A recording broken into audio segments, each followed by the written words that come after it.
Message de Monseigneur Philippe Christori en ce vendredi 5 novembre 2021. Que s'est-il passé depuis mon dernier message? La semaine passée, une grande joie me fut donnée de vivre un pèlerinage magnifique avec 25 catéchistes et religieuses du diocèse. À Cotignac, la Vierge Marie, Notre-Dame de Grâce, nous a dit qu'elle est présente dans nos vies et donne la fécondité. Beaucoup de mamans viennent en ce lieu la remercier pour l'enfant reçu par son intercession. En 1660, son époux, Joseph, est apparu en ce lieu à un paysan, lui disant de soulever une énorme pierre afin de découvrir une source d'eau pour ses bêtes. Il y parvint seul alors qu'on peut estimer que 8 hommes sont nécessaires pour déplacer le rocher. Joseph, lui ayant indiqué ce qu'il devait faire, s'en alla comme il était venu, toujours avenant pour le travail des hommes. Nous sommes montés à pied à l'hôtellerie de la Sainte-Baume jusqu'à la grotte où la tradition rapporte que Sainte Marie-Madeleine est venue vivre la fin de sa vie terrestre dans la prière. C'est un large espace où je concélébrais l'Eucharistie avec 7 pères dominicains qui ont la garde de ces lieux où ils assurent l'accueil des visiteurs. Sainte Marie-Madeleine a-t-elle vécu effectivement dans cette grotte ? Demandent les visiteurs un peu dubitatifs. La tradition provençale l'affirme. Les dominicains répondent que c'est probable et qu'il est certain qu'aujourd'hui c'est elle qui nous y reçoit. Il y a 2000 ans, les voies romaines et les moyens de navigation permettaient ces voyages. Les persécutions en Palestine justifiaient que les premiers chrétiens, surtout les disciples ayant côtoyé Jésus, s'éloignent pour vivre leur foi en paix et pour fonder de nouvelles communautés. Ils étaient désarmés, ils partaient sur les routes avec comme armes spirituelles les récits et les enseignements de Jésus. Ils comptaient sur la puissance de la parole pour enseigner leurs auditeurs. Au cours des premiers siècles, la graine germa et la plante grandit, la foi se répandit vers le nord, atteignant Lyon puis Paris. Ce fut long car seule l'adhésion libre des personnes augmentait le nombre de chrétiens. Ces faits eurent lieu il y a longtemps, loin de notre époque de surcommunication, des réseaux et des smartphones qui relient les 4 coins de la planète. Notre monde est toujours nouveau, sans cesse en transformation.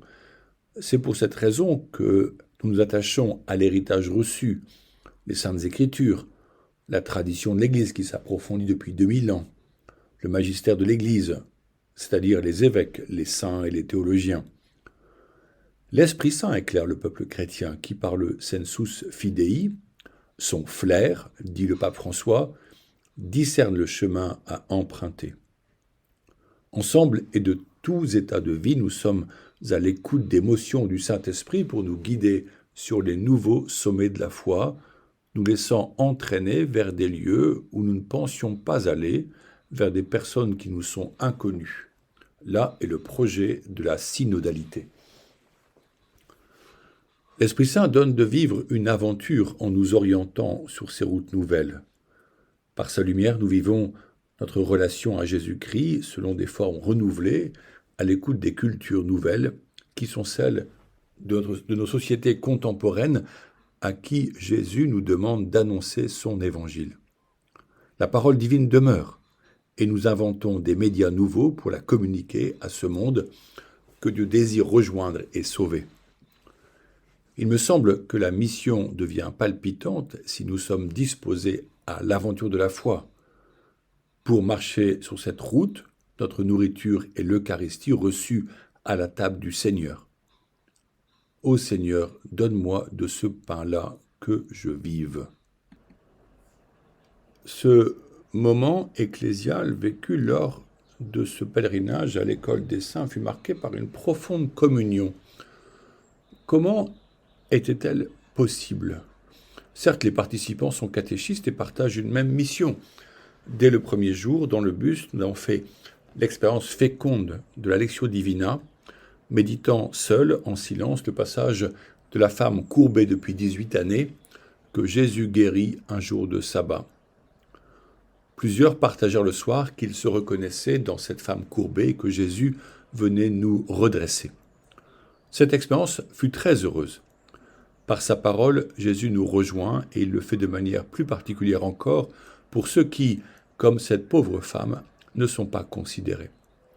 Jésus voyait souvent ce que les autres ignoraient. Il reconnaissait leurs souffrances et discernait leurs besoins. Il les guérissait sans rien exiger d'eux. Son amour les atteignait. Alors que ce message vous parvient, nous, évêques de France, sommes à Lourdes pour prier, consulter, réfléchir et décider.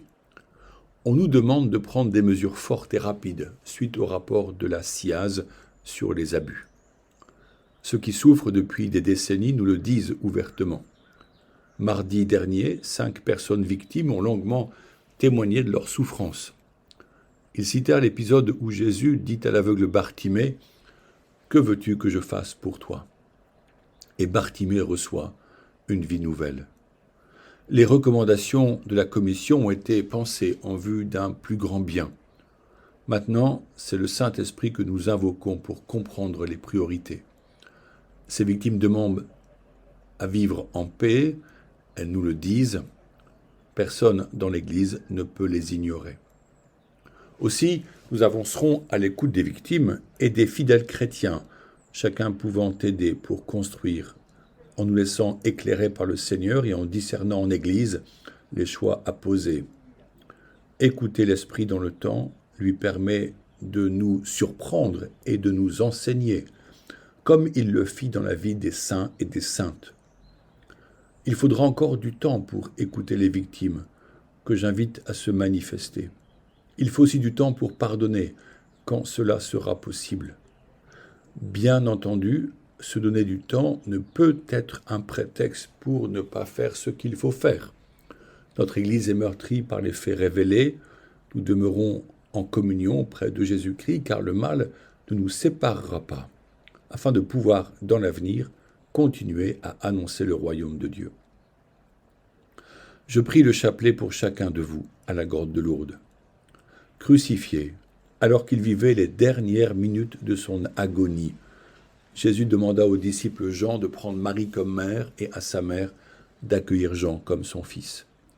Jean représentait tous les disciples que nous sommes. Prendre Marie chez soi est un appel urgent.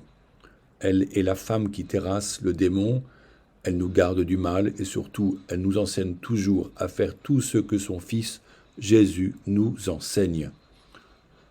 Nous prenons au sérieux ces messages et en ce lieu, elle demande de prier le chapelet pour notre conversion et celle de la société où le sentiment d'injustice est fort.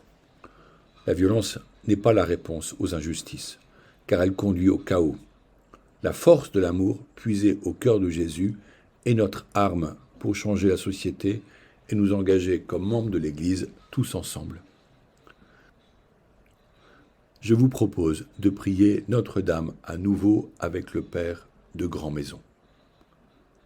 Sainte Marie, Mère de Dieu, gardez-moi un cœur d'enfant, pur et transparent comme une source. Obtenez-moi un cœur simple qui ne savoure pas les tristesses, un cœur magnifique à se donner, tendre à la compassion, un cœur fidèle et généreux, qui n'oublie aucun bien et ne tienne rancune d'aucun mal. Faites-moi un cœur doux et humble, aimant sans demander de retour, joyeux de s'effacer d'un autre cœur devant votre divin Fils. Un cœur grand et indomptable, qu'aucune ingratitude ne ferme, qu'aucune indifférence ne lasse. Un cœur tourmenté de la gloire de Jésus-Christ, blessé de son amour et dont la plaie ne guérisse qu'au ciel. Amen.